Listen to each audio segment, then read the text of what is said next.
Graça e paz, meus queridos e amados estudantes do nosso curso de Teologia. Bem-vindos à aula número 4 de Bibliologia. Nesta aula vamos falar sobre a preservação e a transmissão da Bíblia Sagrada. E nosso objetivo é falarmos como é que a Bíblia foi preservada desde o tempo que foi escrito e como é que ela foi transmitida de geração a geração até chegar nos dias de hoje. Então, este é o assunto desta aula e pedimos a vossa máxima atenção, tomando em consideração a importância do assunto em questão. Eu sou o professor Domingos Menezes. Bem-vindo a mais uma aula do nosso curso avançado de Teologia. Primeiramente, devemos começar por falar dos escritos originais da Bíblia Sagrada, né? Os escritos autênticos. Quando falamos de escritos originais, nos referimos àqueles escritos que foram produzidos, né, pelos profetas, pelos apóstolos, ou por um secretário, ou, né, amanuense aqui nos referimos àqueles escribas que eram usados de aluguer para escrever, né, para produzir um documento. Então, os documentos que os profetas, os apóstolos, né, os escritores da Bíblia escreveram, nós chamamos isso de autógrafos, ok? Autógrafos, né? Então, o termo autógrafos é uma palavra técnica que nós usamos para nos referirmos às escrituras originais, né, produzidas pelo braço dos autores originais da Bíblia. Infelizmente, nenhum autógrafo da Bíblia Sagrada existe. Não existe nenhum autógrafo. Os autógrafos foram já perdidos há muito tempo. Né? O que nós temos são cópias de cópia das Escrituras Sagradas. Okay? Então, a inexistência dos autógrafos da Bíblia, isso coloca em nós a necessidade de reconstruirmos, né? Reconstruirmos a mensagem dos autógrafos, né? Com base nas cópias de cópia que nós temos disponíveis, que são os manuscritos da Bíblia que nós temos disponíveis. E a boa notícia aqui além de não termos, né, apesar de não termos os autógrafos, que são os escritos originais que os autores da Bíblia escreveram, nós temos muitos manuscritos, ou seja, muitas cópias disponíveis nos dias de hoje, né, dos manuscritos originais. Okay? Muitas cópias foram produzidas. Só, por exemplo, do Antigo Testamento existem mais de 700 manuscritos disponíveis. Já para o Novo Testamento nós temos mais de 5.000, né, manuscritos. Então, com base no estudo cuidadoso dos manuscritos, é possível nós, de facto, reconstruirmos a mensagem dos textos originais. Mas fica aqui a anotação, né, que os manuscritos originais da Bíblia, né, os autógrafos, aqueles que os autores da Bíblia escreveram, já não existem. Porém, existem várias cópias desses manuscritos, né, que, com base nas cópias que nós temos, é possível reconstruir os manuscritos, né, a mensagem dos manuscritos originais. Então, aqui vem uma outra informação. As Bíblias que nós temos da nossa posse, eles são compilados, são produzidos com base no estudo dos vários manuscritos da Bíblia que estão em... Ok? Vamos agora falar dos manuscritos do Antigo Testamento. Nós sabemos que na nossa Bíblia nós temos o nosso Antigo Testamento e nós temos o Novo Testamento. O nosso Antigo Testamento, os manuscritos do Antigo Testamento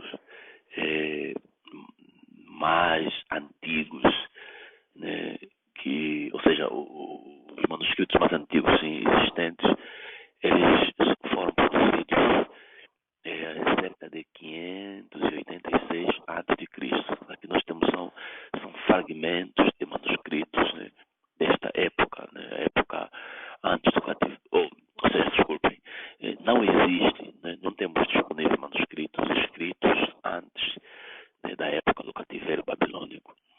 Os manuscritos do Antigo Testamento que nós temos, né, nós temos manuscritos que datam entre o ano 300 antes de Cristo até o ano 500 depois de Cristo.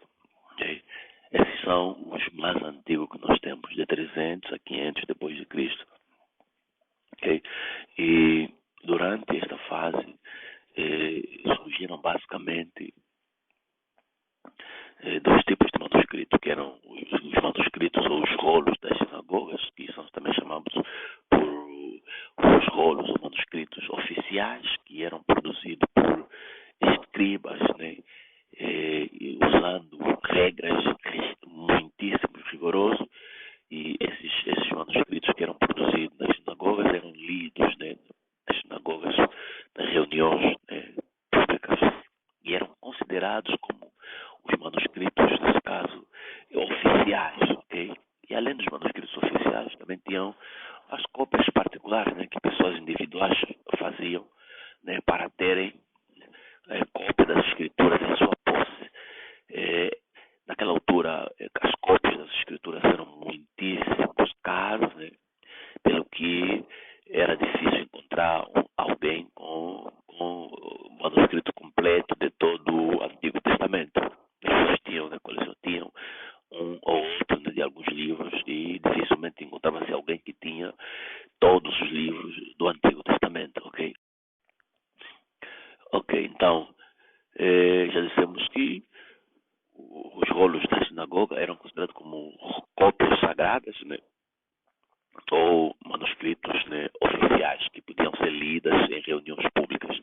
Já os manuscritos particulares não podiam ser lidos em reuniões públicas, né, da sinagoga, não. Que era mesmo para estudo particular, porque eram produzidos, né, com menos rigor. Já os manuscritos, né, das sinagogas eram produzidos com muito rigor, né, e muito cuidado. Okay? E desses manuscritos da sinagoga, né, normalmente havia um rolo separado que continha a Torá, né, a lei. Depois, à parte, nós tínhamos também os Nebi, que são os profetas, né, que vinham no outro rolo. E os Ketubim, os escritos, né, apareciam em outros dois rolos separados. E os Megilot, como já vimos, os 5 rolos, né, 5 rolos separados também, ok? Okay? Esses meglotes eram separados porque isso é para facilitar a leitura, né, desses livros, pois eram usados nas festividades, nas principais festas dos hebreus, dos judeus, né, liam-se esses livros. Cada livro, de facto, correspondia a uma das festas, né, do povo israelita, ou do povo judeu, e em particular. Ok. Já dissemos, já falamos que as cópias particulares, né, eram cópias comuns, né, não eram usadas, não podiam se usar em reuniões públicas, né, e essas cópias eram preparadas com menos rigor. Okay? Já. Muito bem, vamos agora dar uma olhada nos manuscritos do Novo Testamento. Na verdade, o Novo Testamento ela tem o testemunho de mais de 5.000 manuscritos. Mas aqui também vem um dado que é comum com o Antigo Testamento. Não existe, né, não existe no mundo todo manuscritos originais, ou seja, os autógrafos do Novo Testamento também não existem. Também foram perdidos já há muito tempo atrás, né? Então, o que nós também temos hoje são, de facto, cópias de cópias de cópias, né, dos originais, são cópias. E nós chamamos manuscritos, né, porque naquela altura não existia gráfica como nós temos hoje. Logo, as cópias eram feitas mesmo, eram produzidas manualmente, por meio de escribas, né? Manualmente. Os irmãos conseguem imaginar o trabalho que dava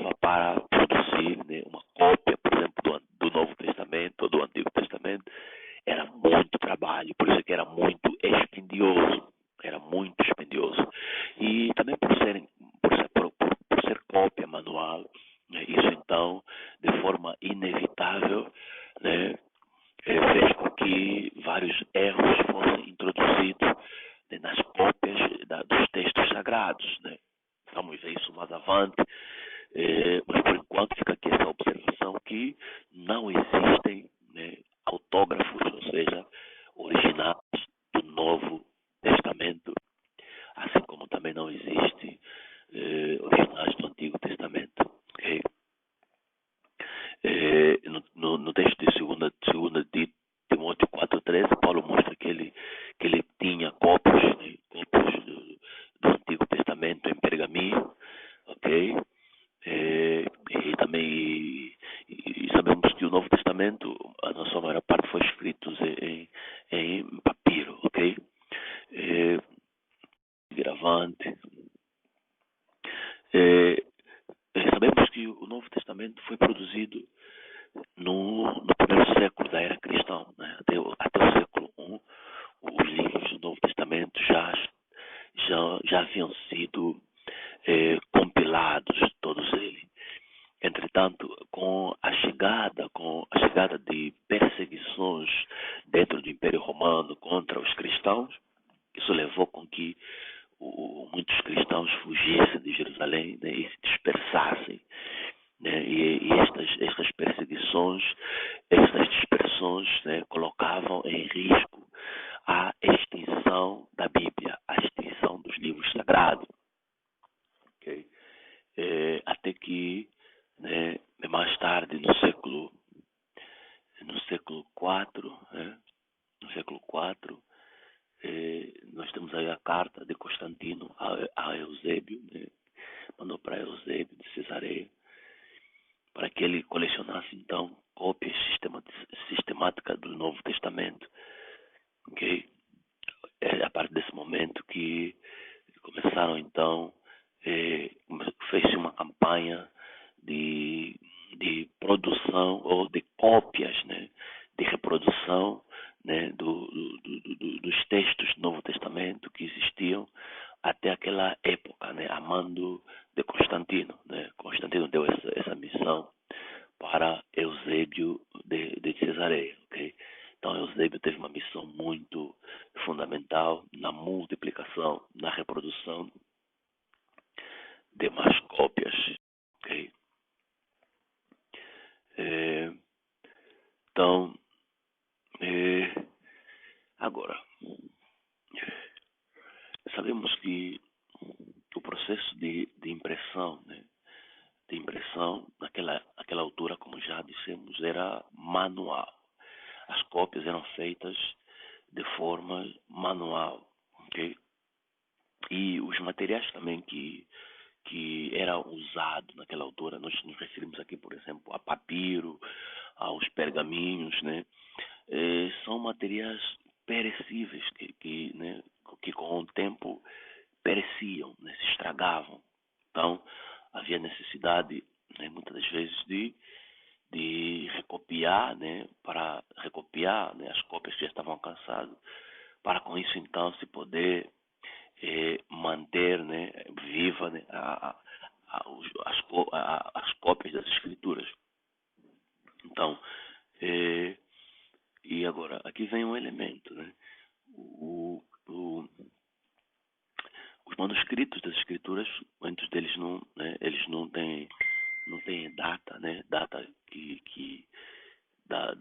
das cópias, né? Não tem data. E nesse caso os estudiosos eles usam vários critérios, né? Vários métodos para conseguirem definir, né? Descobrir em que data é que o manuscrito ABC foi escrito. Okay? E aqui usa-se vários elementos, né? Vários elementos que permite os estudiosos, né, conseguirem de facto datar, né, aproximadamente, né, o período ou, né, a época ou ano em que os manuscritos foram produzidos. Elementos como o tamanho da letra, o material usado na escrita, né, o material usado, se é pergaminho, se é papiro, se é velino, né, o formato das letras, a pontuação, as divisões do texto e outros fatores, né, que são usados para, de facto, determinar, né, quando é que um manuscrito, né, foi produzido. Okay? Vamos então seguir avante. Isso porque um dado aqui importante, né, o papel, né, o papel é uma inovação muito posterior, né. Naquela altura, o papel não existia, então a escrita era feita por meio de papiro ou pergaminho. Né? Papiro vem de uma planta, né, lá egípcia, que era de facto trabalhada e por meio dela fazia-se, né, produzia-se de facto um material que servia de papel para escrever. Também usava-se peles, né, ou pele de animais, né, como cordeiro, ovelha, entre outros. Também era usado para produzir o chamado pergaminho ou velhinho, né, para a escrita. Okay? Só no século II depois de Cristo é que surgiu, né, é que os chineses inventaram papel, né, e introduziram no Turquistão Oriental no começo do século IV. No século VIII, né, passou a ser fabricado na Arábia.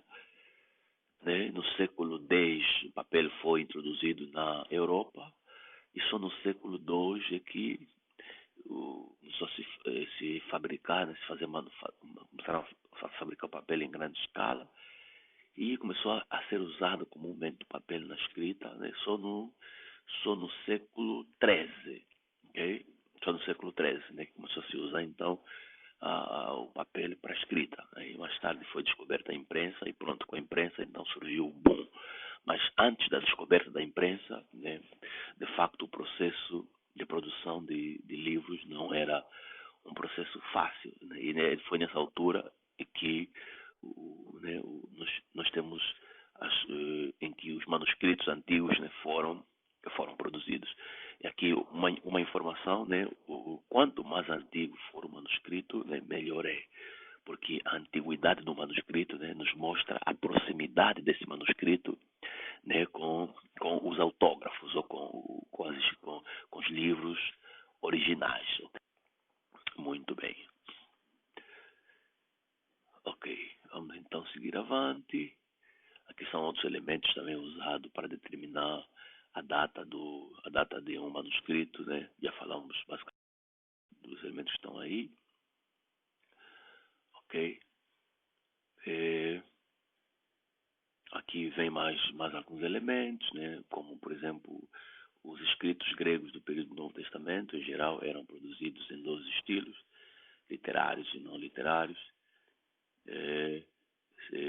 Ok, o Novo Testamento é muito provável que não circulava regularmente nos canais comerciais, né, por causa do caráter político do cristianismo. Okay? Agora, aqui vem outro elemento importante, né, no estudo dos manuscritos, em particular do Novo Testamento. Né, o estilo de letra usado, né, nos manuscritos também, né, é uma pista para os estudiosos. Outro elemento importante é a pontuação. Só para lembrar os irmãos que nos manuscritos mais antigos da Bíblia, né, não existia pontuação, ok?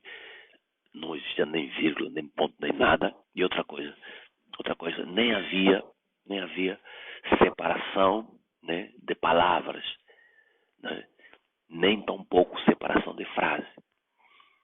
Aquilo era tudo junto, né? Não havia nem pontuação, nem separação de palavra, nem de frase, né? Então, mas só mais tarde é que, né, começou a surgir, por exemplo,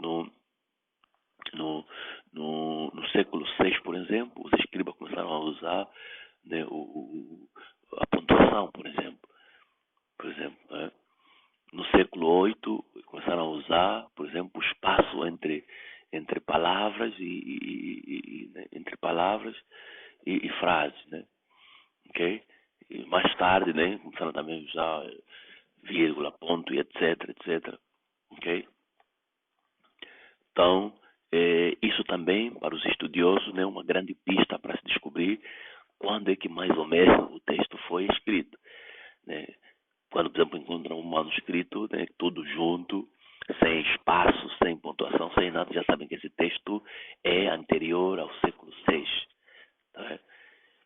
Então, se verem, já tem pontuação, tem vírgula, já sabem que esse é um texto muito mais recente, né? Estamos a falar por aí entre o século VIII, né, ao século X. Okay? Então, são pistas que os estudiosos, né, usam para, de facto, terem noção dos manuscritos. Vamos agora falar um pouquinho da transmissão, né, da Bíblia, como é que a Bíblia foi transmitido. Vamos começar com o Antigo Testamento. Basicamente, o Antigo Testamento ele foi transmitido basicamente em duas famílias, né, em duas famílias de textos. Nós temos os textos do período talmúdico, né, que é aquilo que falamos, são fragmentos de texto produzidos entre os anos 300 a.C. até o ano 500 depois de Cristo, né, que são os mais antigos. Depois nós temos a família de textos massoréticos, né, massorético posterior, que são os textos que foram produzidos do ano 500 ao ano 1000, né? Ou seja, são manuscritos, né? São cópias de manuscritos que foram produzidos do ano 500 ao ano 1000. São os textos massoréticos posterior. Do ano 300 a.C. ao ano 500 depois de Cristo são os textos talmúdicos. Então, essas são as duas principais famílias, né, de manuscritos do Antigo Testamento, né, que chegaram até nós. É por meio dessas duas famílias de manuscrito, né, que o nosso Antigo Testamento é produzido. Okay? É produzido por meio dessas duas famílias. E, né, recentemente também foi descoberto nos anos 1947, né, os manuscritos do Mar Morto, que também vieram dar mais luzes, vieram trazer mais bases, mais evidências, né, para clarificar, né, nosso Antigo Testamento. Mas basicamente os textos do Mar Morto, né, vieram autenticar a fiabilidade, né, dos textos massoréticos que já de facto existem há um tempão. Okay? Já para os manuscritos do Novo Testamento, elas podem ser de facto divididas ou classificadas em 4 períodos distintos, né? 4. Nós temos os primeiros manuscritos, né? A primeira família de manuscritos, né? Que foram de facto produzidos, né, durante os 3 primeiros séculos, okay? Que são os mais antigos que nós temos, né? Depois nós temos os manuscritos que foram produzidos entre o século IV e o século V. Depois temos os manuscritos que foram produzidos no século VI, ok? E depois nós temos os manuscritos que foram produzidos, né, no século X, ok? No século X.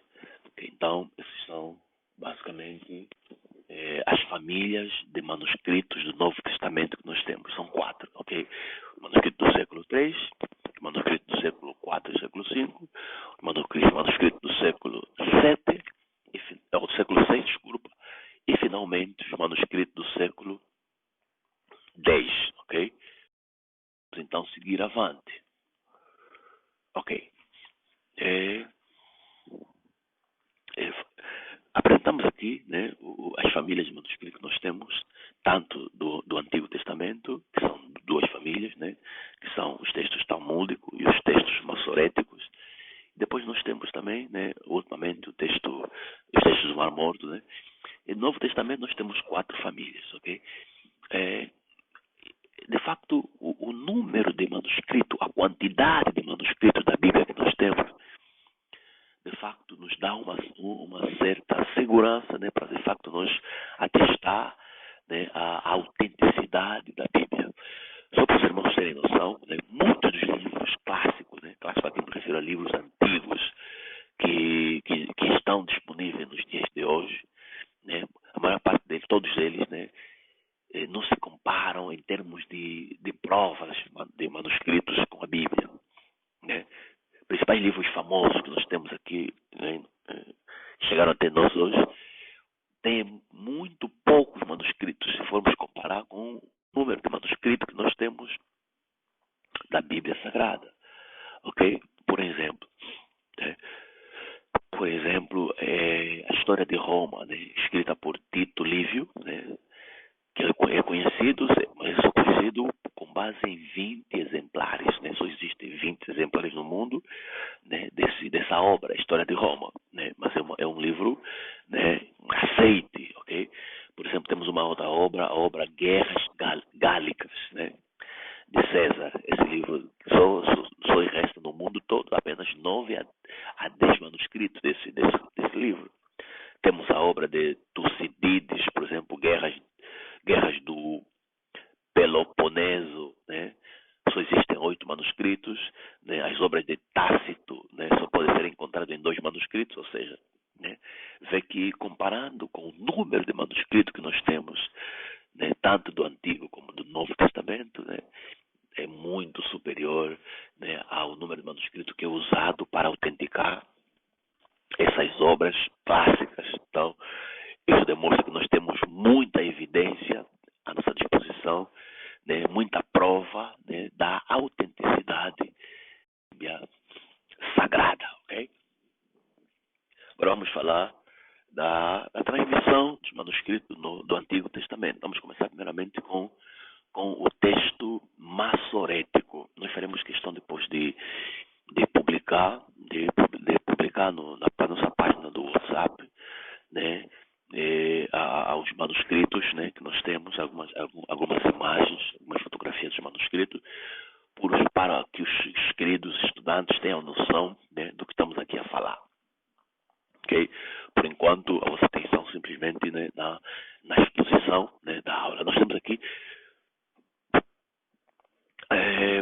os principais manuscritos que nós temos, né, que chegaram até nós, são os do Antigo Testamento, né? São os textos massoréticos, ok? Os textos massoréticos. Esses textos massoréticos, né, até recentemente, né, antes dos anos 1947, havia pouquíssimos, né, existia pouquíssimos manuscritos, né? Havia poucos manuscritos, né? Cerca de 731, quer dizer, pouco, mas já são muitos, né? Comparando com o número que se usa para testar os livros clássicos, né? 731 manuscritos da Bíblia Hebraica, são muitos que nós temos disponíveis, né? Esses chegaram até nós, esses manuscritos, né? Por exemplo, a Bíblia Hebraica, né? Que é a Bíblia, né, dos judeus, de Kittel, baseia-se em apenas 4 principais manuscritos, mas sobretudo em um deles, né, o Códice do Leningrado, né? Esse é um dos códices muito importantes da Bíblia, né, do nosso Antigo Testamento, ok? Lembra que nós temos mais de 730 manuscritos, né, do Antigo Testamento. Nós temos aqui uma lista dos principais manuscritos, né, que estão disponíveis no nosso Antigo Testamento, que os irmãos podem pesquisar na internet, podem pesquisar, podem inclusive fazer visita, né, nas bibliotecas onde se encontram esses manuscritos antigos, né, para pesquisa, para estudo, ok? Nós primeiramente temos o manuscrito Códice do Cairo, ou Códice Cairota, né, que é datado no ano 895, né? Estima-se que esse manuscrito foi escrito no ano 895 depois de Cristo, né? Talvez seja o manuscrito massorético mais antigo dos profetas e contém tanto os profetas antigos como os profetas posteriores, ok? Esse é um dos códices, né, do Antigo Testamento que nós podemos consultar, temos imagens na internet. Depois temos o códice que já citamos, o Códice de Leningrado dos profetas, o Códice Babilônia dos profetas posteriores. Esse é o símbolo que é usado, é o MXB3, né? Essa é a codificação desse manuscrito de Leningrado, né? Esse códice também é conhecido como Códice de São Petersburgo, né? São Petersburgo é a biblioteca onde se encontra, né, armazenado esse manuscrito, ok? Que é datado cerca do ano 916 depois de Cristo. Né? Esse manuscrito ele apenas os últimos profetas. Aqui nos referimos ao profeta Isaías, Jeremias, Ezequiel e os profetas menores, né, os 12 profetas, né, foi escrito com vocalização babilônica, que é um hebraico que tem vocalização babilônica, ok? Então, esse códice pode ser encontrado na biblioteca de São Petersburgo. Então, ok? É um dos códices do Antigo Testamento. Temos também o códice Alepo, que é datado, né, por volta do ano 930 depois de Cristo. Né? Esse códice do Antigo Testamento já não está mais completo, ok? E foi produzido cerca de volta do ano 930, né? Corrigido e vocalizado por Aaron Ben Asher em 930 depois de Cristo. Também nível, né, para pesquisa, para estudo. Temos depois o Códice do Museu Britânico, né? Museu Britânico Oriental. Esse é o código codificado por 4.445. Né? Esse códice é datado de cerca do ano 950 depois de Cristo. Esse também ele contém de forma incompleta o Pentateuco, okay? Contém apenas Gênesis 39, versículo 20, até Deuteronômio capítulo 1, versículo 33. Okay? E temos o Códice de Leningrado B19OL, né, que é datado do ano 1008 depois de Cristo. Okay? Este Códice Leningrado B19OL é o maior manuscrito do Antigo Testamento que nós temos e o mais completo. Okay? Foi escrito em velino, nesse caso, né, em pele finíssima, né, de animais de alta qualidade. Né? Contém 3 colunas, né, 3 colunas de 21 linhas por página. E os sinais usados aí, né, os sinais do hebraico, a vocalização do hebraico, né, segue o padrão babilônico, ok? E também temos o códice Reuschli, que é codificado como MSAD 21.161, né? Que contém os profetas. Esse códice é datado de 1105 depois de Cristo. Contém um texto revisto, né? Revisto, nesse caso, do Códice de Leningrado, okay? Uma revisão do Códice de Leningrado. E, finalmente, nós temos os fragmentos de Cairo e Genesa, que são datados entre o ano 500 a 800 depois de Cristo. Esses fragmentos foram descobertos no Egito em 1890 e, de facto, são vários. Esses fragmentos são vários, são cerca de 10.000 manuscritos, né? Existem fragmentos, 10.000 manuscritos bíblicos desse tipo. Então, terminar com vamos passar com algumas observações que têm a ver com a transmissão, né, dos manuscritos da família massorético, ok? Primeiramente, devemos observar claramente que o número dos manuscritos dessa família, né, dos massoréticos é bastante reduzido, com exceção os manuscritos de Cairo e Genesa, né? Agora, os manuscritos do Antigo Testamento, de facto, são em pouca quantidade quando comparado com o Novo Testamento por alguns fatores, né? Primeiramente, né, são o facto de que o material usado, né, ou seja, o tempo da escrita, né, são manuscritos muito antigos, nesse caso, a própria antiguidade, né, a própria antiguidade também é um fator, né, nesse caso, né, contra os manuscritos, pois a antiguidade, a antiguidade dos manuscritos, né, isso combina com a destrutibilidade dos manuscritos, ok? Serem muito antigos, né? E o facto dos manuscritos serem escritos em materiais destrutíveis, né, esses dois fatores, de facto, contribuem para o desaparecimento de manuscritos. Né? Esse é o primeiro elemento que nós termos em consideração. A antiguidade, nesse caso, o tempo do próprio manuscrito e o material destrutível pela qual os manuscritos foram, né, escritos. Okay? O outro fator também que podemos invocar aqui é o próprio facto do povo israelita ser deportado da sua terra, nesse caso a deportação dos israelitas, né, da sua terra para a Babilônia, né, e o próprio domínio estrangeiro, né, da terra do povo da Bíblia, né, mesmo depois do regresso, né, é um fator também que contribuiu negativamente, né, para a preservação dos próprios manuscritos. Né? A terra de Jerusalém foi várias vezes conquistada, né? Então, essas conquistas, né, levavam o povo, né, a se dispersarem, abandonarem, viverem fora da sua terra. Isso também constituía-se como dificuldade na preservação dos textos sagrados. Né? Outros fatores também que podemos invocar aqui é o próprio facto de os escribas terem leis que eram muito rígidas, né?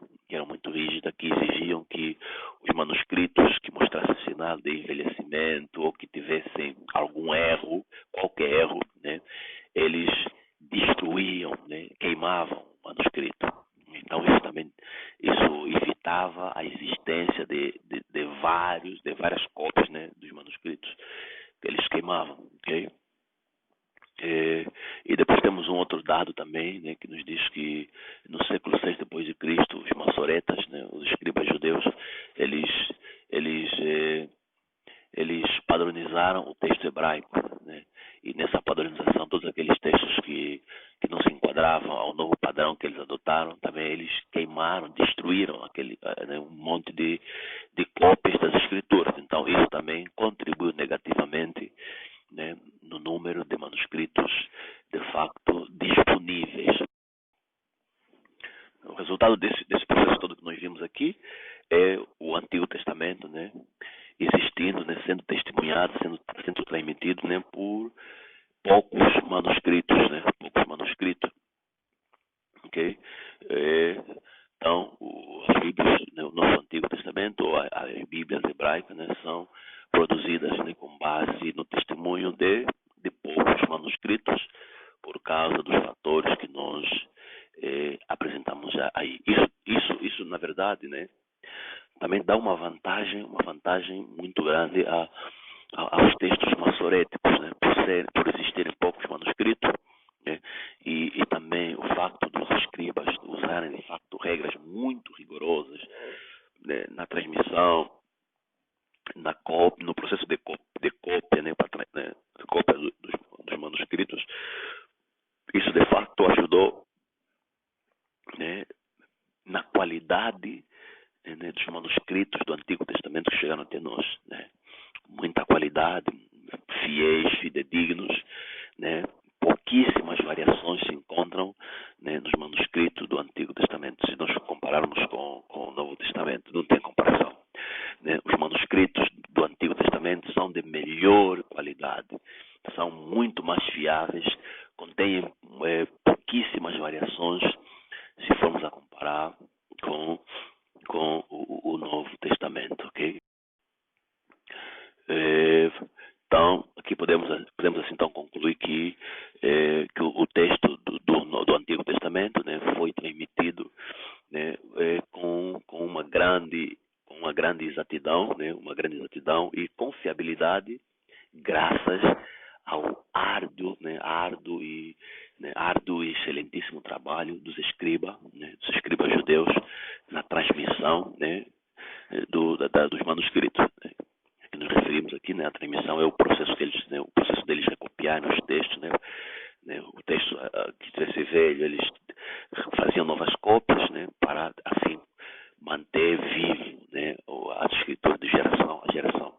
As cópias velhas eram destruídas, né, novas cópias eram produzidas, né, para dar continuação na existência dos textos da Bíblia Sagrada. Ok? Então aqui podemos invocar que a fidelidade, né, a confiabilidade do Antigo Testamento, ela deve-se à habilidade, né, dos escribas, né, à exatidão dos escribas, né, as regras rígidas que eles usavam, assim bem como também, né, a reverência que eles tinham pelos textos da Bíblia do Antigo Testamento, né? Eles reverenciavam, tinham uma reverência muito extrema, né? Muito extrema, que de facto essa reverência ajudou muito, né, na forma que eles de facto mantinham, copiavam e transmitiam o texto do Velho Testamento. E nós devemos isso para esses bravos escribas que de facto nos legaram um grande trabalho que é para Deus. Ok? Ok. Ok.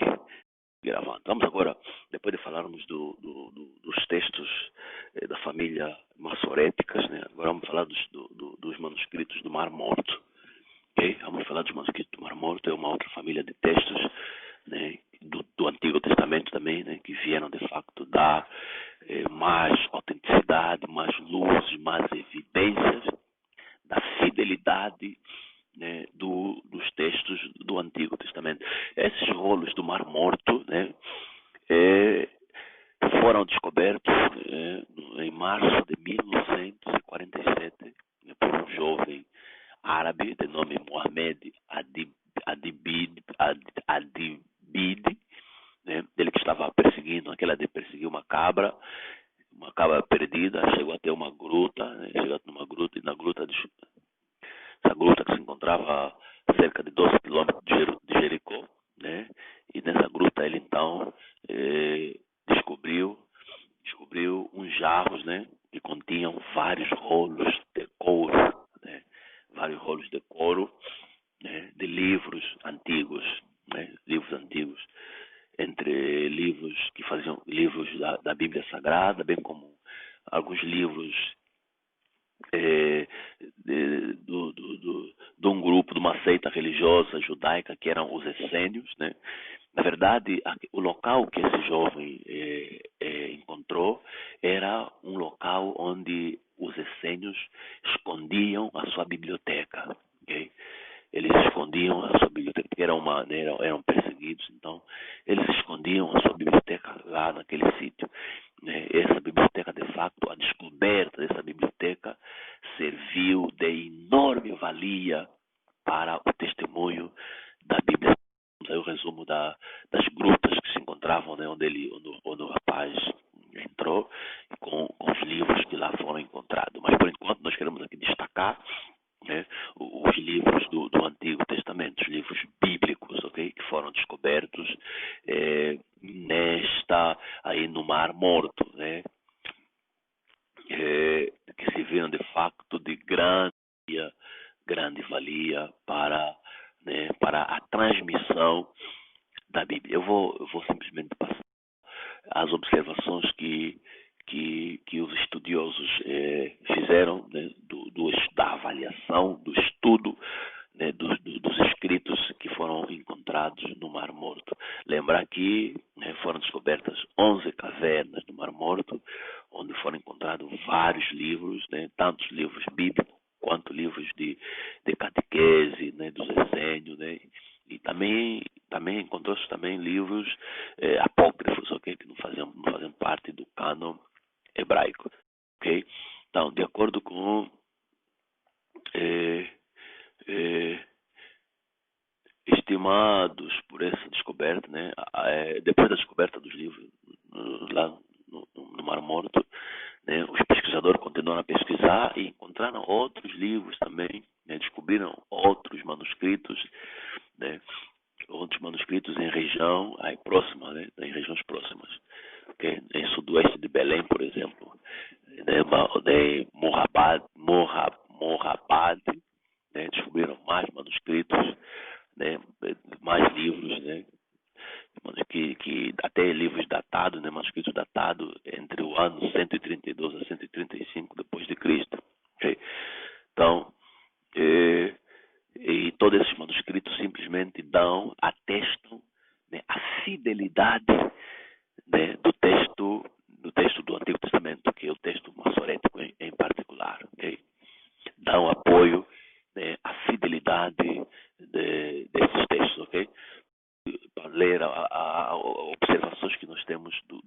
estudiosos, né, dos especialistas, né, depois da investigação, do estudo apurado dos livros do Mar Morto, assim, né, a natureza e o número dessas descobertas do Mar Morto produziram as seguintes conclusões gerais a respeito da integridade do texto massorético.